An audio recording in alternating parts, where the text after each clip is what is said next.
Lupin, nakakalimutan nyo. Lupin. Joey De Leon inulan ng batikos dahil sa sensitibong joke.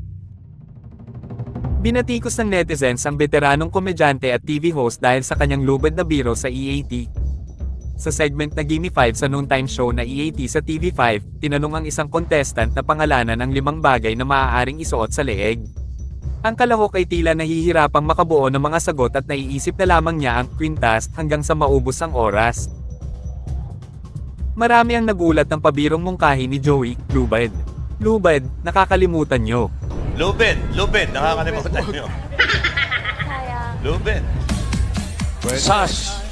Para sa ilang netizens, ang pagpili ng mga salita ni Joey ay itinuturing na nakakasakit at hindi na angkop dahil sa pagkakaugnay ng isang lubid sa sensitibong paksa ng kamatayan. Ikinatwira ng mga kritiko na insensitive ang biro ni Joey, lalo na sa mga nawala ng mahal sa buhay dahil sa lubid. Sa X, dating Twitter, platform, nakatanggap si Joey ng batikos mula sa mga netizens. Ang lala ni Joey De Leon, tumandang paurong talaga. Komento ng isang netizen. Isa pang netizen nang bumatikos na sinabing si Joey De Leon, deboto ka ng Catholic Church, diba? Bakit mo gagamiting punchline ng lubid sa leeg? Some called him basura, criticized his jokes as outdated, and found them wala talagang sense.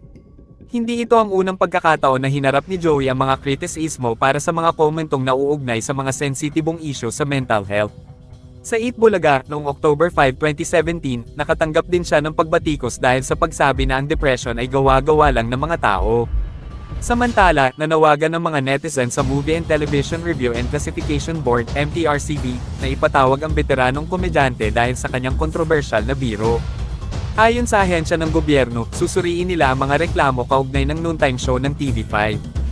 Narito ang kanilang opisyal na pahayag. Taking cognizance of the complaints from the viewing public in relation to EAT Gimme 5 segment aired last September 23, 2023, the Movie and Television Review and Classification Board, MTRCB, shall determine if the same are valid and presumably violative of Presidential Decree No. 1986 and or its implementing rules and regulations.